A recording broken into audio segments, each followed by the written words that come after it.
Olá, tudo bem? Queridos,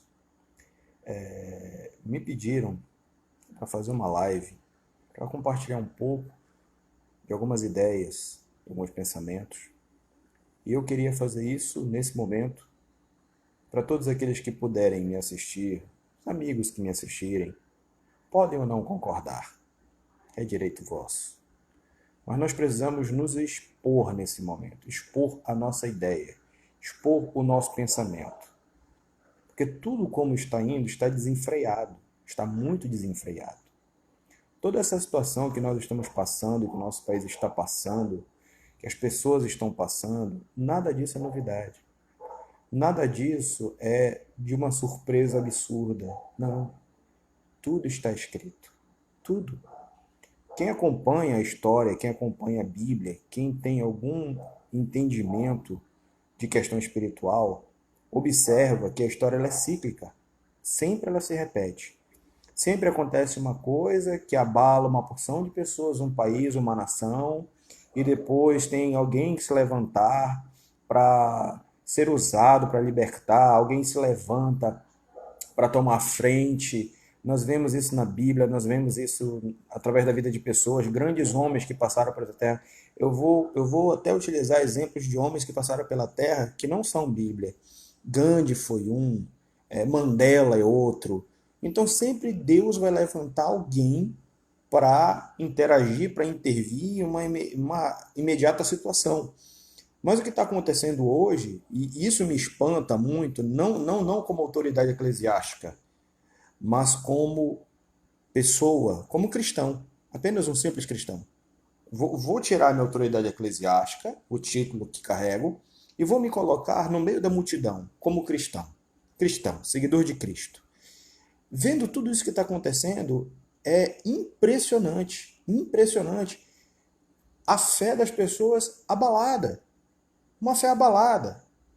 Esse vírus que está aí, esse Covid, é um vírus que ele não suporta acima de 23 ou 26 graus, né? 23 ou 20, vamos botar 28 graus. Vamos lá, 28 graus. Ele não suporta, ele morre. Mas as pessoas estão fazendo um alarde, uma coisa. Gente, o Amazonas é quente. Tem dia aqui que a gente tem 35, 38, 40, 42 graus. Você pode dizer, André, mas está chovendo. Tá chovendo. Mas o Covid ele vai atacar quem está com a saúde fragilizada. Geralmente são os idosos, porque já passaram uma vida de labuta, estão aí com algumas dificuldades. Não são todos, claro, mas alguns têm hipertensão, outros têm diabetes, outros têm outra situação de saúde comprometida e são alvos mais frágeis. Fragilidade. A jovem também pode ser, pode, jovem que tem problema de asma, já tem problema cardiorrespiratório, pessoas que têm saúde fragilizada, não pessoas saudáveis. Aí você vê que o vírus sofre mutação, sofre, todo vírus sofre mutação, os médicos sabem disso, os cientistas sabem disso. Se a gente não tiver uma boa saúde, uma boa alimentação, uma boa complexo vitamínico, podemos ser atingidos. Tá morrendo gente de câncer, tá morrendo gente de AIDS, tá morrendo gente de dengue, de acidente de carro, normalmente, mas as pessoas estão fazendo um alarde pelo Covid-19. Se você não se percebe, isso é para abalar sua fé. Jesus está voltando. Jesus está voltando. E tudo isso já está escrito. Eu fico observando essa geração de cristão de hoje, que é uma geração que não tem compreensão, e eu falo isso diretamente para os cristãos. Se alguém está me assistindo que não é cristão, não se ofenda. Estou direcionando aos cristãos. Tem muito cristão por aí que está abaladíssimo. Queridos, vocês não entenderam o privilégio que vocês estão tendo. O privilégio, o grande privilégio de contemplar o início do fim. Nós estamos contemplando o início do fim, porque nós não vamos estar aqui na grande tribulação. O Senhor vai retirar a sua igreja, vai retirar a minha, você, para a honra e glória do nome de Jesus. Eu creio isso sobre a minha vida e sobre a sua vida, e desejo isso para a minha vida e desejo isso para a sua vida. Agora, ficar se abalando, o que é isso? Que tipo de fé é essa? Que qualquer espirro no mundo, hoje, os cristãos estão abalados. A perseguição com a igreja está acontecendo. Ela é real. Se você não está se dando conta do acontecimento geopolítico, está na hora de começar a se inteirar. Tudo isso é uma ação extremamente orquestrada. Você vê a China comprando a Bandeirante, você vê a China comprando grandes produtores aqui no Pará, você vê a China comprando grandes latifundiários em Santa Catarina nesse exato momento, você vê que o vírus é chinês, você vê que a parte da Itália que foi atacada foi uma parte onde várias empresas italianas estavam passando por dificuldade, a China comprou, certo? Na Lombardia, na região da Lombardia, no norte da Itália, e colocou o pessoal lá de Wuhan para trabalhar lá como mão de obra barata, e assim foi um ataque maciço à Itália. Você vê que toda essa questão é para que a bolsa de valores caia para o capital externo vir comprar. Aí daqui a pouco diz, não, tá tudo ok, não tem mais doença, aí as ações voltam a subir, mas sob o domínio chinês. Vocês estão vendo que isso é uma ação extremamente orquestrada para que haja um rompimento de barreiras, para que se torne uma só moeda, para que o caos seja verdadeiramente instalado, e o caos verdadeiramente instalado, então vai surgir o anticristo, para dizer, cheguei para botar ordem, vamos ter paz, vamos organizar tudo, e você, cristão, tem a oportunidade de contemplar o início do fim e não está se dando conta. Está abalado. Tem gente que não quer trabalhar, tem gente que acha errado quem vai trabalhar, tem gente que acha errado quem está em casa. Queridos, deixa eu te falar uma coisa. Cada um sabe onde o calo aperta. Se você tem uma provisão de alimentos aí para 5 meses, fique em casa. Se você não tem, tem que trabalhar. Não tem governo pagando boleto. O governo não vai pagar teu boleto de água, teu boleto de luz, teu boleto de internet, teu boleto da tua conta telefônica. O governo não vai pagar isso. O governo não vai mandar cesta básica na tua porta. Olha o absurdo. Analisa comigo o absurdo. Essa ação orquestrada aí pelo Dória para derrubar o atual governo, olha só o que está acontecendo. Ele vai abrir restaurantes populares, alimentação a R$ 1. R$ 1 o prato de comida, R$ 1 o café, R$ 1 o almoço, R$ 1 o jantar. Aí ele manda fechar todo o comércio. Então todos os restaurantes privados particulares estão fechados. Mas ele vai abrir o restaurante popular. Ou seja, o que ele não queria evitar de aglomeração, com a desculpa de evitar o contágio nos restaurantes particulares, ele vai liberar na massa, ou seja, 6 por meia dúzia. Está quebrando o empresário para abrir o popular. Gente, isso é uma ação orquestrada. E os cristãos estão fazendo o que nesse momento? Deixando de se posicionar. Deixa eu falar uma coisa para você. A maior briga hoje que eu vejo online é crente não querendo se meter com política. E toda vez que os bons se calam, Luther King escreveu isso, o que me espanta não é os maus, o que me espanta é o silêncio dos bons. Os bons, os omissos, os isentos, quando não se posicionam, os maus tomam à frente. Nós temos que nos posicionar. Aí você pode dizer, André, mas política... Querido, deixa eu te falar uma coisa. Se você ler Bíblia, você vai ver no Antigo Testamento que tinham os profetas. Eram homens de emergência de Deus, homens de urgência de Deus, que Deus levantava para combater a corrupção, para combater o sistema, para falar a verdade, para desmascarar pecado, para desconstruir um sistema que estava corrompido, e aqueles homens tinham que aplicar a vida deles aquilo para restaurar a fé de uma nação, para trazer uma nação de volta ao centro da vontade de Deus. E os crentes de hoje só querem saber de ficar intocado. E eu não entendo isso. Que fé é essa? A fé que vai te levar para o céu é uma fé sobrenatural, não é a fé natural. A fé natural qualquer religião tem.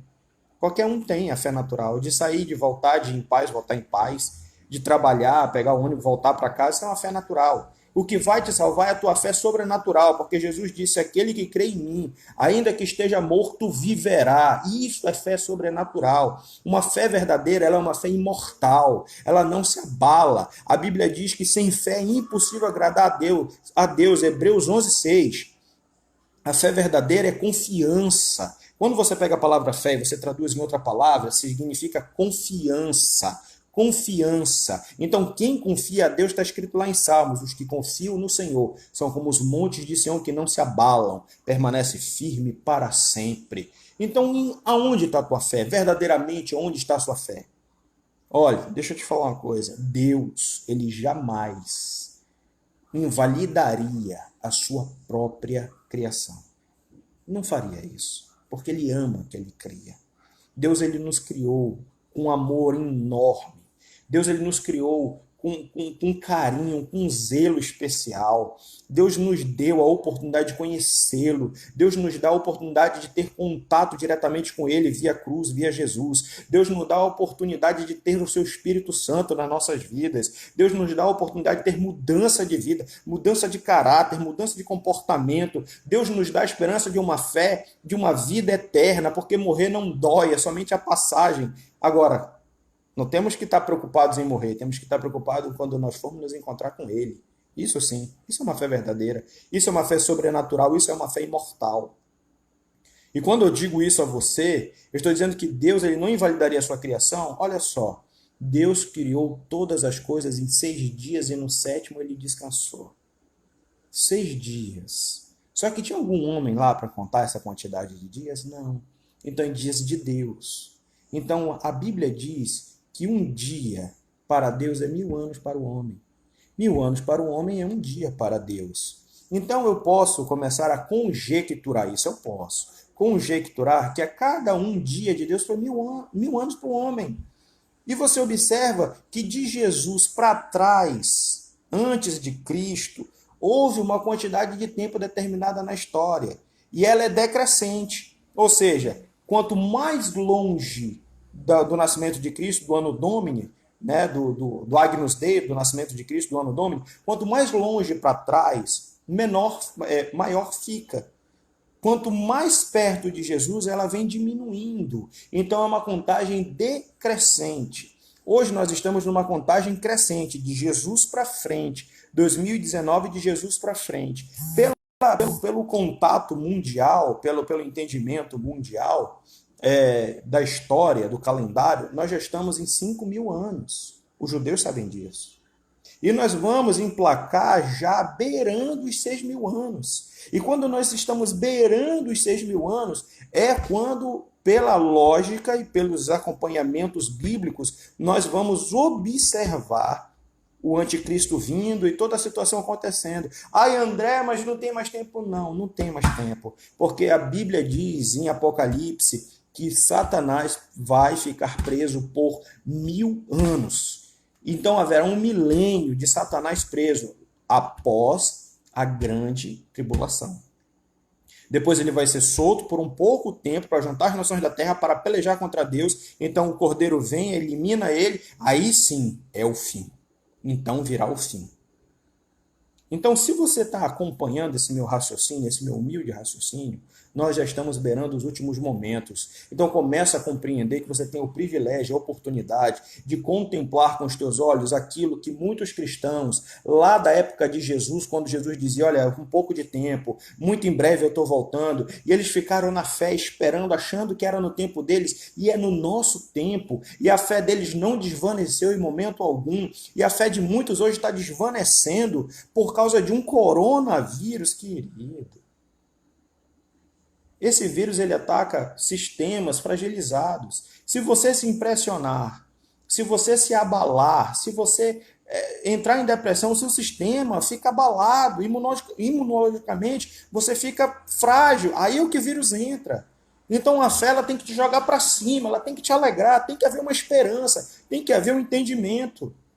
Pratique a sua fé nesse momento. Tem gente que não consegue orar, tem gente que está dentro de casa. Eu recebo áudios aqui de mães reclamando que as escolas estão fechadas, que estão não sei quanto tempo com os filhos em casa. Ei, aproveita o momento.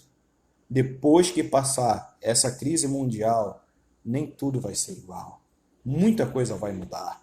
Muitas famílias vão mudar. Era necessário esse momento para que eu e você entendêssemos de que Deus ainda é Deus. Ele sempre será Deus e é o Todo-Poderoso. Ele manda em todas as coisas. Salmo 24, versículo 1. Do Senhor pertence a terra e toda a sua plenitude. Ou seja, nada está fora do controle de Deus. Era necessário as famílias terem um momento agora para se conversar, para se entender. A vida digital está correndo. As pessoas estão toda hora na mesa comendo com o celular na mão e não conversam mais, não dialogam mais entre si. Está na hora de voltar a ser família, está na hora de voltar a ter contato, intimidade entre a família, laços verdadeiros, laços de cruz. Aquelas pessoas que vão à igreja, eu estou dizendo igreja, edificação de alvenaria, porque nós somos igreja. As pessoas que vão à congregação por rotina começam a prestar atenção que a rotina dela está fazendo falta. Então ela começa a perceber, que saudade da palavra, que saudade do louvor. Quando voltar agora, vai dar valor. Porque às vezes está dentro da igreja com o pensamento lá fora. Olha só, faz uma pesquisa no Facebook. Olha a quantidade de cristão preocupado com quem vai ganhar o BBB. Um tal de Prior aí, que eu não sei nem de onde saiu, não sei nem quem é direito. Prior fica, Prior sai. Estão enchendo a cabeça das pessoas de coisa que não edifica. As pessoas estão morrendo preocupadas com isso. Amanhã pode, às vezes, nem ter o que comer, mas estão preocupadas com o resultado do BBB. Imagina você um negócio desse. É a velha política do tempo de Roma, pão e circo. É dar o pão e o circo. E aí vem o governo e dá o circo, né? As emissoras, a mídia dá o circo. Aí o governo do Dória vem com restaurante popular, refeição R$1, aí dá o pão. O pão. E aí, o motivo era fechar os restaurantes para não ter aglomeração, mas ele vai abrir o restaurante popular, que vai dar aglomeração do mesmo jeito. Não é 6 por meia dúzia? Não é hipocrisia? É muita hipocrisia. Qual é a sua fé? Qual é a sua fé? Eu não estou aqui falando de católico evangélico, estou falando de cristão. Aquele que segue Cristo, aquele que crê em Cristo, que entende que a cruz é redenção para o homem. Religião é o verbo latim religare, religar o homem a Deus. Religião só serve para isso. Mas quando você professa uma fé verdadeira, então você tem uma conduta diferenciada, um entendimento diferenciado. Então vamos lá, vamos começar a refletir. Se você está tendo a oportunidade que eu estou tendo, junto com os meus filhos, eu digo aqui em casa constantemente, pode perguntar para minha esposa, para meus filhos, pode mandar qualquer torpedo, WhatsApp para eles vão dizer, ele fala todo dia, Jesus está voltando, Jesus está voltando, Jesus está voltando. Eu tenho falado isso constantemente. Para quê? Para que haja compreensão, para que haja um despertamento, para que haja um quebrantamento. Essa situação que está acontecendo aí, isso é Deus permitindo, para que haja um quebrantamento, um despertamento, para que isso gere o quê? Um arrependimento. E o arrependimento traz o perdão, e o perdão traz o avivamento. E uma igreja avivada, ela vai subir, arrebatada com o Senhor nos ares. Oh, glória! Eu creio nisso, eu creio na palavra. A fé, ela tem que estar viva, ela tem que estar como Levítico 6,13. A chama arderá continuamente sobre o altar e não se apagará. É hora de despertar, é hora de orar, é hora de praticar uma fé verdadeira, é uma hora de compreender o cenário geopolítico, está na hora de compreender que tudo isso é um golpe armado. Mas claro, Deus sabe todas as coisas e Deus está permitindo para que a humanidade saiba que Ele é o Senhor, para que Ele venha mostrar o seu poderio de glória, o seu poderio extraordinário, sabe, o sobrenatural dele. Lembrem, quando Deus foi libertar o povo da terra do Egito, ele disse para Moisés, vai lá e fala com Faraó, para liberar o meu povo, para me adorar no deserto. Mas o que Deus diz em seguida? Eu endurecerei o coração de Faraó e mostrarei a força do meu braço. Deus ele mandava Moisés ir e ele mesmo endurecia o coração de Faraó para castigar o Egito nas pragas, para mostrar a força do braço dele. Então, nada mais, nada menos que hoje o que está acontecendo é Deus endurecendo o coração dessas pessoas que estão no poder para oprimir cada vez mais o povo, para oprimir cada vez mais as pessoas, para estar impedindo as pessoas de professarem sua fé, para que ele venha demonstrar o poder dele, mas o povo que ficar fiel, que ficar na posição, no discernimento, vai ser um povo abençoado. Que Deus nos abençoe, que Deus nos prepare para esse encontro com Ele nos ares, que o Espírito Santo possa visitar você, a sua casa, sabe, que o sangue de Jesus nesse momento que está sobre o umbral das nossas vidas, venha ter uma ação de transformação, de purificação, de perdão, de libertação, em toda essa campos e área da sua vida onde precise de uma ação, uma intervenção imediata, divina de Deus, que essa venha acontecer ainda hoje. Que Deus te abençoe, que Deus me abençoe. Tamo junto e depende só de Jesus para a gente fazer uma outra live. Tem tanta coisa para falar, mas eu queria pegar esse pequeno começo, a questão geopolítica que está acontecendo no mundo hoje, toda essa manobra chinesa que está acontecendo para ter um domínio de comércio contra a maior economia mundial, que é os Estados Unidos, que é para que haja um rompimento, né, uma quebra dessa hegemonia, para que o cenário fique um caos verdadeiramente, para que fique tudo preparado para que haja então o Salvador, o pseudo-Salvador, o anticristo, para que ele instale paz e um só governo. Você tem a oportunidade junto comigo de começarmos a contemplar o início do fim. E será glorioso sermos arrebatados na nossa geração para a honra e glória do nome de Jesus. Deus te abençoe, fica com Deus e até uma próxima live aí, se Deus quiser.